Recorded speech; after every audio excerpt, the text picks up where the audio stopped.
Attention. Once again, please refrain from throwing of any objects.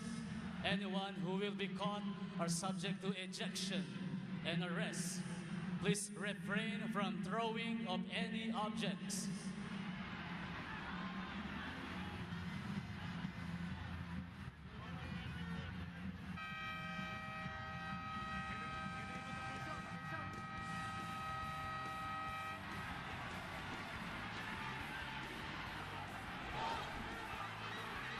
Nagpapatuloy ang huling kabanata ng ating taon ng torneo. Ito po ang NCAA Season 93. Hatid sa inyo ng SNA. Maraming salamat muli sa pagtutok. Anton Ross together with one of the best shooters in Philippine basketball history, Renner Netualo, and of course, new Ala Pilipinas head coach, Jimmy Alapag. And we are inviting everybody to check out the very first game of Coach Jimmy Alapag this coming November 19 at the Mall of Asia Arena in Pasay City as they take on the Hong Kong Eastern Long Lions. Yes, it's gonna be a great night. Looking forward to opening night. So sana kita tayo lahat November 19 at Mall of Asia Arena. Samantala, JB Moco knocking down a triple from the corner. You can't leave him open. I think from Beda, nobody can. I mean, everybody can shoot the three. So kailangan mo mag-rotate talaga eh. Perez. Tingnan natin kung paano magre-respond itong LPU Pirates as Robert Bolin picks up that basketball. Bolin umatake. Robert Bolin naiwanan. Itong si JC Marcelino, a 5-0 start for the Red Lions. Inaakyat nila or tinataas nila itong si Mike Harry Suzu para hindi siya makasupalpal or he won't be there to protect the paint. That's why Robert Bolin playing pick and roll with the Donald Tankwa to attack the basket. That time he made an extra pass to JB Moco. Ito yung sinasabi ko kanina. Pick and roll play pero hindi niya ginamit yung pick. You have to go to the basket wide open. Nobody will protect the paint. CJ Perez with the crossover. Looking for Spencer Preta. Preta, binalik ang bola dito kay CJ Perez. Perez from way out! CJ Perez! And that was his first triple of the game. Huge shot from the MVP. Beda starting the fourth quarter with a 5-0 run. Comes back with a 3 from NBA range. Balikan muna natin ang ating kasamang si Roxanne Monte Alegre from the LPU side. Roxanne? We've seen acrobatics, we've seen ang pagpapakulan ng 3 points, we've seen the constant shift in momentum, pero ang gusto pa rin makita ng coaching staff ng LPU Pirates is for them to work on their transitions and for them to play their game. Sabi nga ni Coach Topex Robinson, continue to push the ball. At dagdag pa niya dito, you have to focus sa pick and roll ni Bolick. You have to stop the shooters, especially Donald Tankwa. You also have to be stronger than your excuses. At dagdag pa niya dito, winning is only a result of hard work. And if we want to win, we have to win this the right way. Anton? Maraming salamat, Roxanne. At sinabi rin ni Coach Topex Robinson, the sweep does not guarantee the championship. There's still a lot of work to be done. And CJ Perez is getting right to it. The MVP keeping LPU in this game here early in the fourth with a tough floater. 19 points already for CJ. That's his average for the season. Yeah. Here's Robert Bolling. Dinedepensa ni Ibanez. Bolling. The switch comes. Tankwa underneath. Donald Tankwa with Suzu bothering him. Tankwa gets another opportunity and Suzu comes up with a rebound. The Pirates got lucky there. Tama ka dun kasi they're having a hard time defending that pick and roll play. Alright, balikan muna natin ang ating kasamang si Siege Tantenko. Siege. Yes, Anton, aminado ang Beda na sinasabi ng ilan sila ang dehado sa matchup na ito. But instead of fighting it, they have embraced the underdog label. Ayon kay Devon Potts, this is uncharted territory for a team that has been so dominant for so long. But this season has taught them a sense of urgency. At dagdag pa ni Robert Bolick, this is the farthest that they've ever been from complacent. Now, these are two guys who drove the offense of Beda Beda in last year's finals. Sila rin ang tinitingnan ng team ngayon para sa larong ito. Anton, a wild animal is most dangerous when cornered, and this is what the Red Lions want to show right now. Back to you. Backs against the wall, panibagong sitwasyon. Naniniwala ang mga Red Lions na sila ang underdogs. That is why they're hungry for this championship, but so is the MVP, CJ Perez. Wow, step back jumper from the three-point area, CJ Perez. Another pick and roll play from the top. LPU should do a good job defending this pick and roll play. Hinahatak nila si Mike Harisuso sa taas para walang shot blocker. A Milo Nutria, galing move of the quarter mula kay CJ Perez. 22 points for him now in the game. After this step back triple. Just a great move by the MVP. Literally keeping LPU in this game here in the fourth quarter by himself. All praises from the number one player when it comes to made three-pointers in the pros, Jimmy Alapag. And here comes CJ Perez. Manibagong pagkakataon para maibalikan lamang sa kanilang panig. Suzu underneath and he blows the short stab. Sorry, missed. Good setup job by Kaduyak, penetrating, dropping off to the last minute. Although hindi na shoot. Did by Harisuso. Balling. Takwa! Lead is back with Beda. Donald Tankwa just been solid the entire game. Picking up another loose ball. Gives Beda the lead. Here's Kaduyak. Another step back three from CJ Perez. It is short. Bocon comes up with the board. Beda slowing down that pace. Ito yung pace na gusto ng Beda. Robert Bolick using that size advantage, but the switch comes. Bolick with Zuzu in front of him. Crossover mula kay Bolick. Bolick umatake. Robert Bolick overshoots that one. Here comes CJ Perez. Perez gives it up to Kaduyak. Approaching the halfway point of the fourth quarter. Kaduyak with the crossover. Kaduyak with the reverse layup. Puts it up and in. JB Mocon should do a better job defending him one-on-one. Etong si Raymar Kaduyak, he stopped and quitted on that defensive play. Devon Potts shoots a three. Devon Potts, known as Mr. Fourth Quarter last season. Can he rediscover the touch in the clutch? Kaduyak shifting hands in midair and scoring despite the contact. He stopped Raymar Kaduyak. He can't be stopped, especially in the fourth quarter. He always delivers in crunch time. Beda still with a 1-point lead. Bolick has the basketball. Bolick kicks it out. Doliguez. Triple doesn't go. Takwa with another opportunity gets denied by Suzu.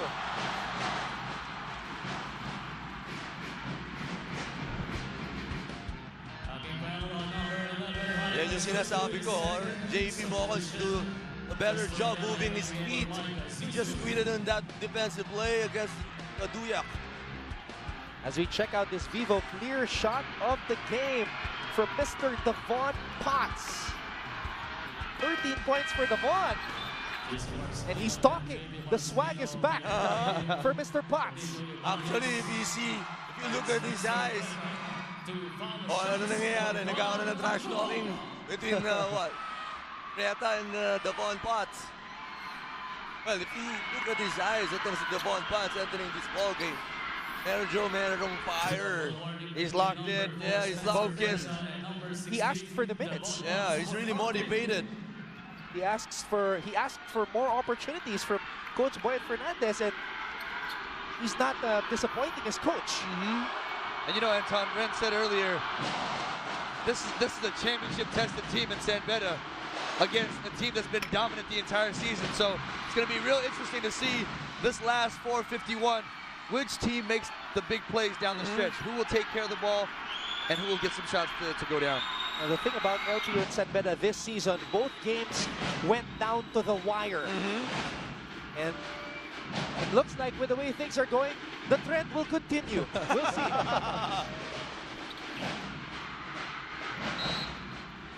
At babalik ang bola dito sa LPU side.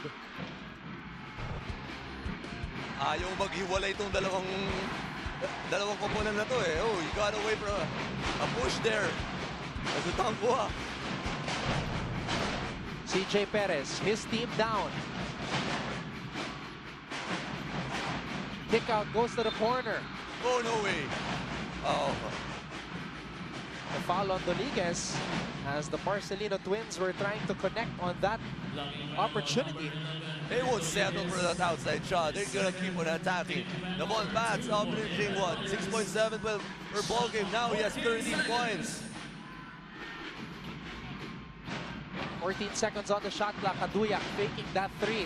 Kaduyak driving baseline. Spin move. Linabas ang bola kaya lang pinasa sa kalaban.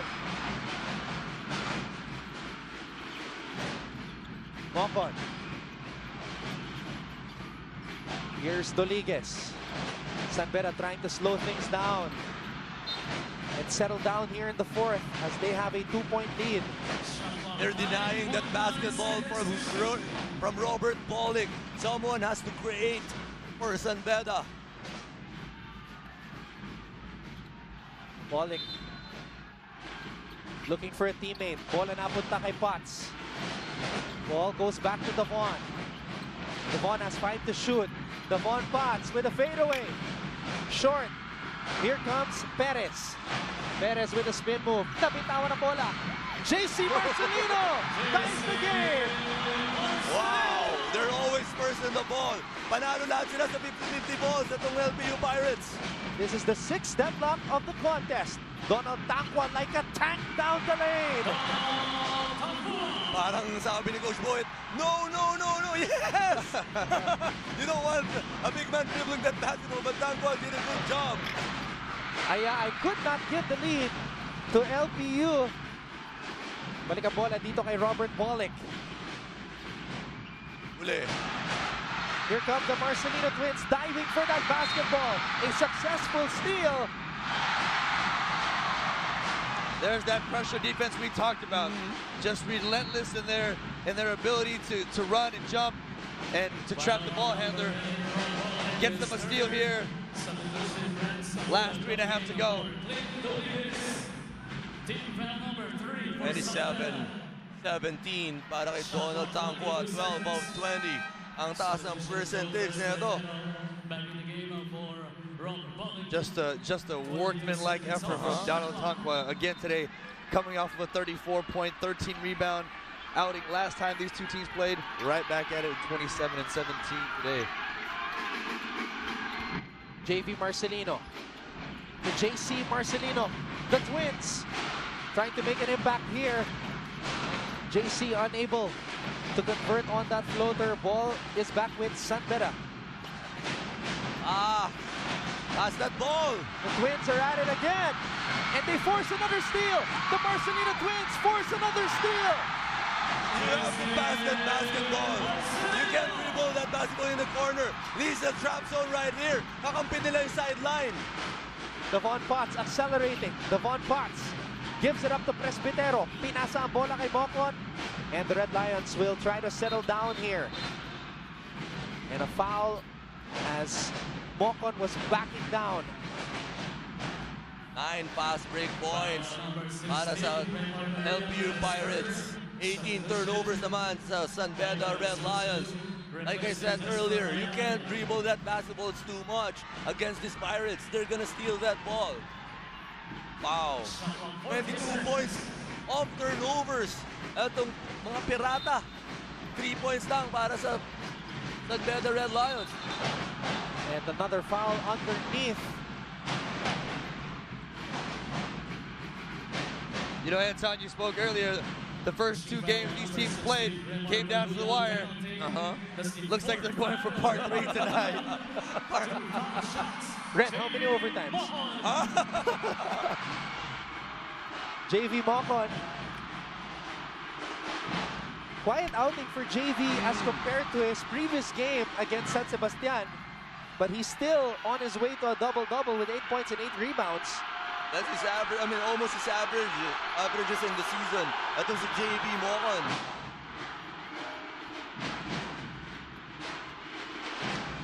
Second free throw for JV.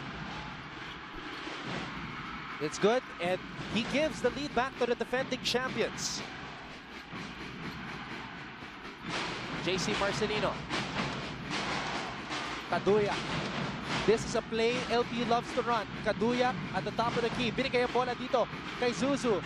Mike Harry Zuzu losing the ball as he took the contact. I think he forced that shot. TJ Perez was wide open at the top of the key. Devon Potts, binigay ang bola dito kay JV Mocon. Mocon passes it to Bolick. Bolick to Devon Potts. Bounce pass to Abuda. Franz Abuda, too strong. Tapping ka ng bola. Kanino mapupunta? JV Mocon! Turning garbage into gold. JV Mocon with a big bucket there for San Beda. 11 points and 9 rebounds now for JV Mocon. Mike Harry Zuzu throws it down. Anchors away in the finals. Mike Zuzu with the monster jam. Woo! Cutting this thing to one. Akala ko bibigay yung ring eh. Wow, what a dunk by Mike Harry. And he was under duress. Yes. Robert Bolick over Zuzu. Robert Bolick with a 3-point bomb. The bank is open for Robert Bolick with a huge three. Great defense from Mike Zuzu. Great contest. Gets the big three-point shot to fall. The bank should have been closed by 5 p.m. But Robert Bolick continues to knock on the door, and he's able to cash in. San Beda leading LPU 86-82 with a minute and 28 to go here in the fourth quarter. That's a big three-pointer. Medyo masakit yon para sa LPU. How will they recover from that three-pointer by Robert Bolick? Looks like they will be running the same play with Kaduya up top. Hiningi ni CJ Perez ang bola. The MVP has it. CJ Perez umikot, tumira. Could not get it to go. And Robert Bolick will slow things down. Yes, this is the pace that San Beda wants. Slow the game down. Ayaw ito ng LPU Pirates. Half-court game. Robert Bolick knows this type of situation. Robert Bolick fouled in the act of shooting. That's huge. Yes, big foul. But look at this facial by Mike Harry Zuzu on Devon Potts. He forced that ball to go in. He just willed that ball. Yes. But I'll tell you what, Robert Bolick with perhaps a potential biggest shot of the finals. That had some help from above. You know, Anton, San Beda has really lived with that high ball screen with Bolick and Tankwa a majority of the second half, and it's worked. They've got shots off the roll. He's hit some big shots from the perimeter. Now he's at the line for another two. Since LPU joined the NCAA in 2011, they have played against San Beda 12 times, and the head-to-head record, San Beda 11 wins, LPU just 3. As we see, Abby Maraño cheering on Robert Bolick. All-out support for the King Lion. 20 big points para kay Robert Bolick. He's got his game face on. Beast mode Bolick is back and terrorizing the competition in the finals. LPU calls a timeout.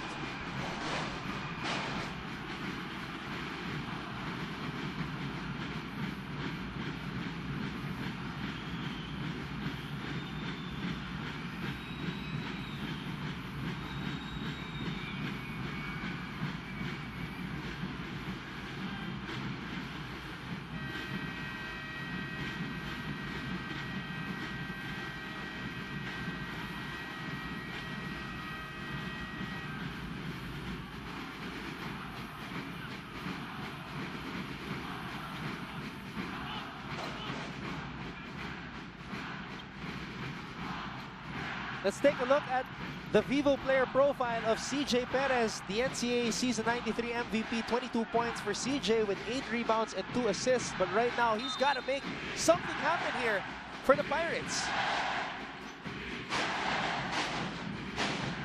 Ayay, binigay ang bola dito kay CJ Perez. CJ Perez shoots a 3. It is short. Abuda picks up the basketball. And the Red Lions smelling victory. If San Beda wins this ball game, I'm very curious how will the Pirates will react on this one. How will they bounce back? The King Lion roaring loudly here in the finals, and he has to be calmed down by his coach, Boyet Fernandez. Kapit mga kapamilya, magbabalik po ang game number 1 ng NCAA Season 93 Finals.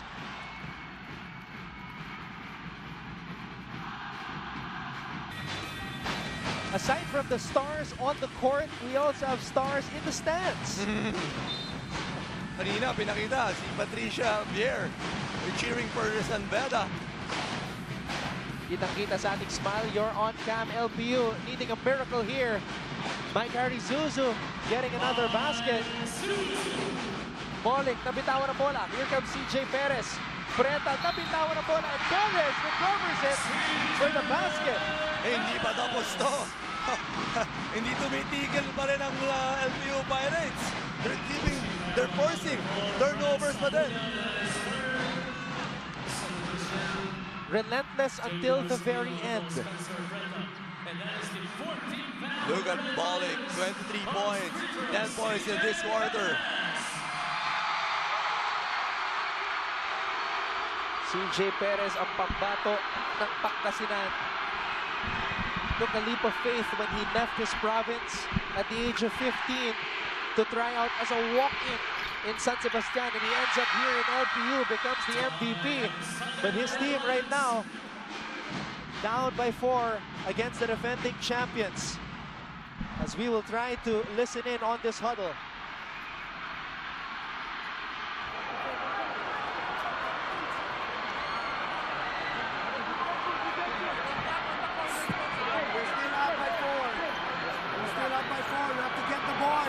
Protect the ball, okay? Franz, ikaw maglabas ng bola, okay?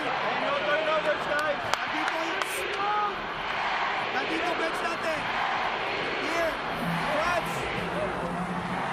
Get the ball, Franz. Okay? JB Mokon. Okay? JB Mokon. The ball. Okay? Donald! Robert Junior! Donald Junior, Donald! Screen! Okay? Robert Junior! Screen! The ball, you go corner! JB map out! If they deny JB flash, you get the ball. Then you don't go here. You go this way. Okay? When you flash, you get the ball, you go this side.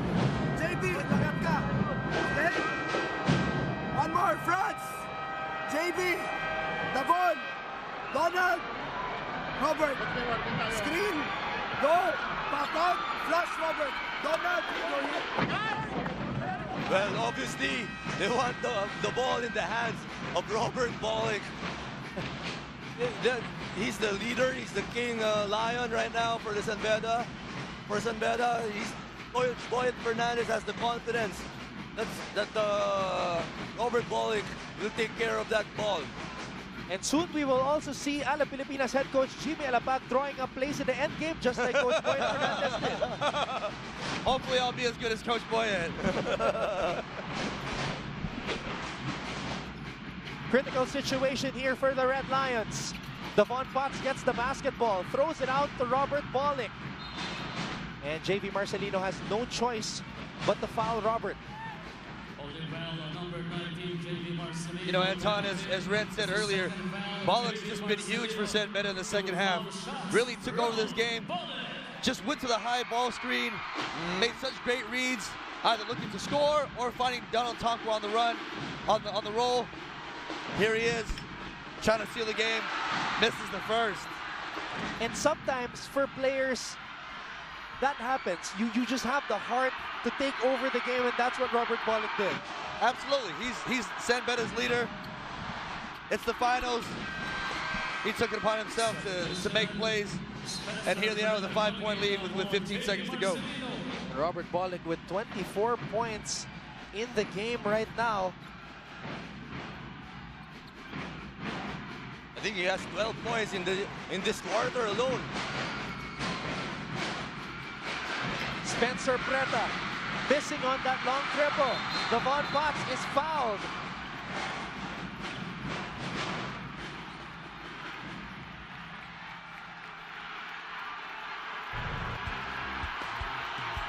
Foul number 25 just for Ayay. Penalty is the third foul just for Ayay.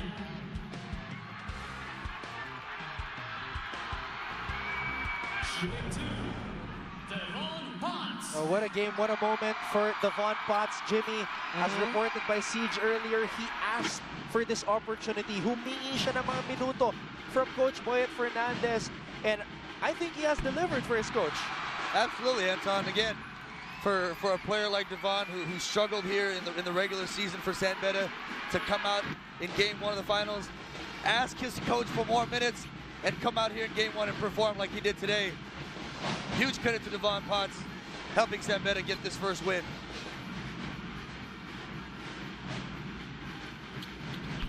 And it is now official. Mr. Fourth Quarter is back. They waited for him the entire season, and Devon Potts finally returning to form for the San Beda College Red Lions, who take game number 1 of the NCAA Season 93 Finals. Coach Boyet Fernandez improving his coaching record to 52 wins and only 11 losses in the NCAA. He is unbeaten in the NCAA Finals as a head coach, and he looks to keep that streak alive. We'll be back to put the finishing touches on this big win by the defending champions.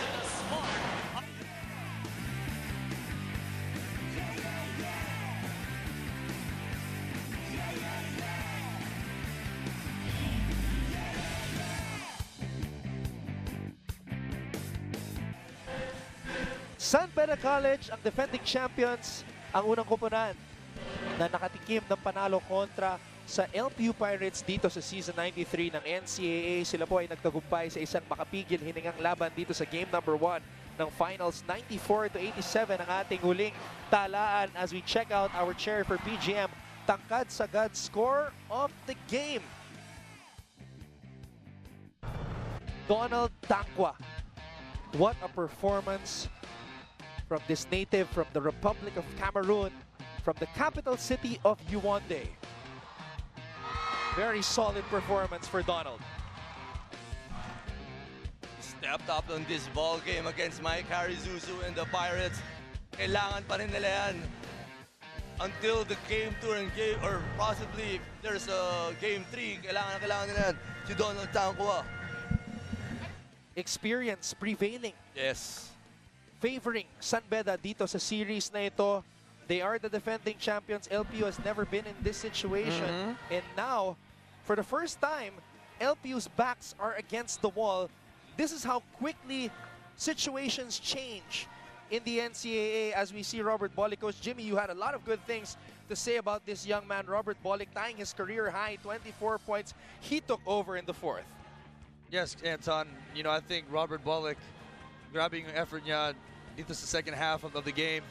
You know, they fell behind by 12 points midway through the 3rd quarter, and he really just put the ball in his hand with right to that high ball screen. Made a lot of things happen for San Beda, led them to the win here game 1. Tunay na nagpakita ng lakas at tapang itong si Robert Bolick, the King Lion for San Beda, and I think we will get an opportunity to talk to the victors dito sa game number 1, Robert Bolick, and of course, Coach Boyet Fernandez. Unahin ko na si Coach Boyet. Coach Boyet, una-una, congratulations. At sinabi mo coming into this game that ang paniniwala nyo, kayo ang underdogs for the very first time dito sa final series against LPU. How does the series change ngayon na nakatikim na kayo ng panalo kontra sa Pirates na hindi pa natatalo prior to this game dito sa Season 93? Well, I'll stick to the brand that we are still the underdog. We just only won one game against LPU. And it's not yet over. We still have to win one more game. And I think I just give credit to my players today. We're down by more than 12 points, or probably 15 at the big. They never gave up. People said the heart of LPU is really big. I think with the 12 points down, I think the heart of my players are really big as well. So we just match up on that. But again, we're happy to get this one.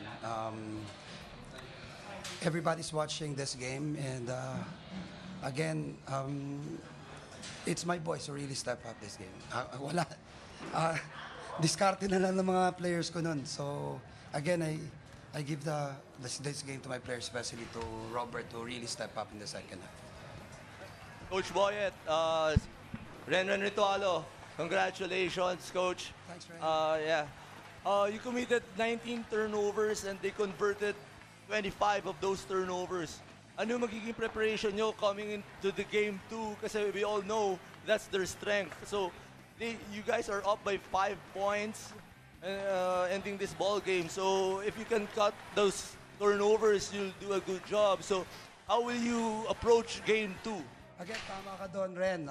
We've been really preparing for the press of LPU, as well as we always tell the players to really take good care of the basketball. If you look at our 2 games that we've lost against LPU, we committed 23 turnovers, 23 and 22 turnover points made allowed. And then, especially in our last game, we committed 32 turnovers. So medyo 27 pala, 32 turnover points allowed. So medyo yun ang isang problema namin that we're trying to cut down. At least we only had 20 and how many turnover points? Medyo mababa na ngayon. So medyo na-cut down namin ng konti. So at least nung na-cut down namin, at least nanalo kami by 5 points. And that's really the difference. At least the players now understand that if we just take good care of the basketball, we have a good chance of beating LPU. As we all know, LPU is very good on their defense. So we just have to take good care of the ball and really prepare for the press of LPU. And Robert Bolick also matching his career high. Last year, Robert, nakapagtala ka ng 24 points sa game number 1 kontra sa Arellano. Same thing, 24 points na naman kontra sa LPU. At kasama rin namin si Coach Jimmy Alapag na nabilib sa pinakita mo, lalo na sa 4th quarter. Hirap kasi ng LPU talaga eh. Talagang galing nila dumipensa. Sabi nga ni Coach, di mo alam, pag tumalikod ka, nandun na pala sila kaagad. Really good team. Talagang mauubos mo lahat. So, yung last, gusto ko lang sumigaw. Gusto ko lang kasi pagod na talaga. Naghahanap lang ako ng motivation na sige pa, laban lang, puso lang. And they're really a tough team and bring out the best of us. And I'm pretty sure sa game to, mas grabe pa sila. So, we should be more composed. Yung sinabi na ni Coach Renren na ibaba lang yung turnovers and Coach Jimmy, hi. Robert, and Coach Boyet, simply congrats on a great first win. Robert, I just want to commend you. Kasi it's the second half.